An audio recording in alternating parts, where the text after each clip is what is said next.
If you thought that the humiliation of Putin was at its peak, wait till you see what Zelensky has just done to Russia in the past 24 hours.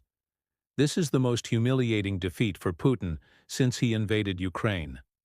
Even the Kremlin cannot deny this massive loss, and it has left Putin with only one option, which is unthinkable for him.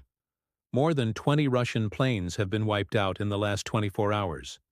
And we are not talking about some outdated Soviet jets.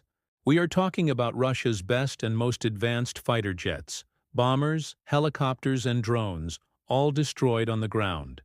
And it happened in 2 air bases deep inside Russia. This attack on the air bases has left Putin shattered. He didn't expect such a humiliation, especially after all the nuclear threats he has made. And now he will be forced to make a decision that could change the course of this war forever. So what exactly happened? How did Ukraine manage to wipe out so many aircraft? And how does it impact Putin's plans? You will get all the answers in today's episode of the #1 show on Putin's invasion of Ukraine.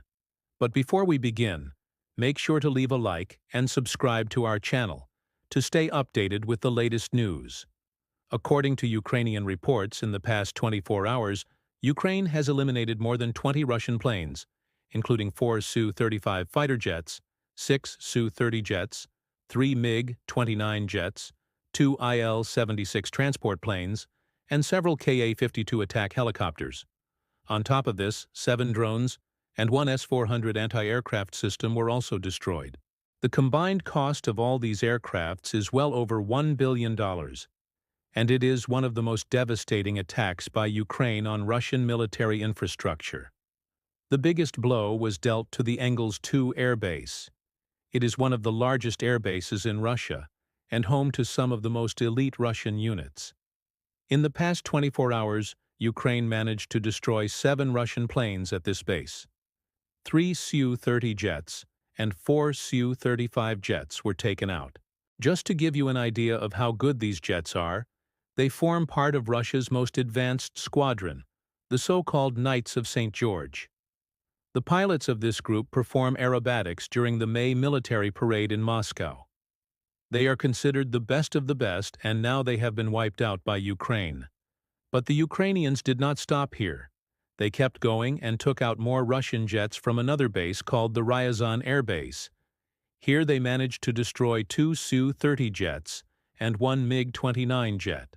What makes this attack even more embarrassing for Putin is the fact that these air bases are located deep inside Russia, more than 500 miles away from the front lines. And yet Ukraine managed to destroy so many planes. This raises serious questions about the preparedness and the competence of the Russian Air Force. But no matter how you look at it, this is an unmitigated disaster for Putin. And there are no excuses for what Ukraine did. First of all, the Russian Air Force should have never deployed its best aircraft so close to the front lines. These Su-35 jets are worth over $85 million each, and Putin cannot afford to lose them. Secondly, if Ukraine knew their locations, then there was clearly a leak in Russian intelligence. And finally, the Russian air defenses were completely caught off guard. They failed to intercept any Ukrainian missiles or drones. All the attacks came as a surprise for them. And this is not normal. Now, the Kremlin cannot openly admit that its air defense is compromised. Doing so would be tantamount to saying that Putin's nuclear threats were ineffective. And he certainly won't do that. So instead, the Russian MOD issued a statement saying that Ukraine used 15 drones and 7 missiles. They also claimed that all the other Russian aircraft were safely relocated to alternative airfields. But we all know that this is a lie.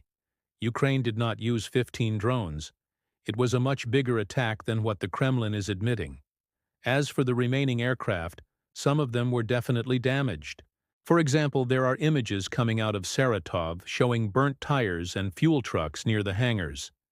And if the Russian MOD is so confident that everything is fine, why relocate the aircraft in the first place? All of this points towards one thing. Ukraine has exposed major flaws in Russia's air defense. They can no longer hide behind Putin's nuclear umbrella. And for the first time since the invasion, they have suffered a major blow on their home turf. Now Russia can either admit the humiliation or try to save face. Most probably, they will try to save face. So expect a lot of conspiracy theories coming out of Moscow in the next few days. As for Ukraine, they are not going to back down. In fact, they are already planning to take out more Russian planes. According to Yuri Ignat, a spokesman for Ukraine's Air Force, the strikes on the air bases were only the beginning. Ukraine now knows the exact location of Russian aircraft. So more eliminations are just a matter of time. He said, "We know where they are stored. Therefore, the invaders should not sleep well." And he is right. If Ukraine can eliminate 20 planes in one night, just imagine what they will do when the weather improves. Right now, Ukraine is holding back. They don't want to waste their weapons during bad weather. But as soon as the sun comes out, they will strike again. And this is where things start getting interesting. So far, Ukraine has managed to hit 2 air bases inside Russia. The first one was in Saratov, where they destroyed 4 strategic bombers. Then came the attack on the Ryazan and Engels air bases, where they eliminated more than 20 planes. But Ukraine still hasn't targeted the most important air bases in Russia. For example, they haven't struck the Olengornoye air base in Crimea or the Belbek air base in Sevastopol. These 2 air bases are critical for Putin's war effort. The Olengornoye base is home to his most advanced fighter jets, the Su-35s. At least 20 of these jets are stationed here. And they are very important for Putin because these jets can reach most parts of Ukraine within 30 minutes. That's why Ukraine has held back so far. They want to preserve their long-range missiles for the big attacks. So Putin still has some breathing room, but not for long. Zelensky is on a mission to humiliate Putin, and he will keep going until he destroys Russia's air force.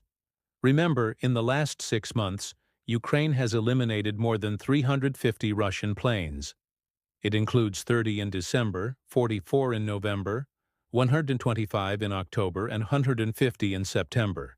Overall, Ukraine has destroyed 65% of Russia's initial air force complement. This includes 150 jets, 270 attack helicopters, 150 drones, and 60 air defense systems. Simply put, Ukraine has turned the Russian sky into a graveyard. And now the question is, what will Putin do about it? As always, there are 2 options in front of him: strike back or retaliate with nukes. In both cases, he will be making a big mistake. Russia can keep striking civilian targets in Ukraine, but that won't bring back the destroyed aircraft. Not to mention it will further isolate Russia diplomatically. On the other hand, using nukes is out of the question. The entire world will come after him. If he uses one tactical nuke against Ukraine, NATO will unite and destroy Russia's conventional forces. There is no doubt about it. And this is why Putin is trapped. He doesn't want to accept the humiliation. At the same time, he cannot risk nuclear war. So he will keep on ranting like a madman. But ultimately, he will have to swallow the bitter pill. By the way, this is not going to be the last airbase that Ukraine will destroy. This will become a regular occurrence. Soon Ukraine will target every single airbase that Russia has. And as they get closer and closer to Crimea, the Russian pilots will have nightmares of being eliminated in their sleep. And this is where things stand. Ukraine has crippled the Russian Air Force. They can no longer protect Crimea. So sooner or later, Ukraine will kick them out. Guys, this is our channel. We will keep bringing you the most authentic updates on the war in Ukraine. But for that, we need your support. Make sure to leave a like and subscribe to our channel. Thank you for watching. We will see you in the next one.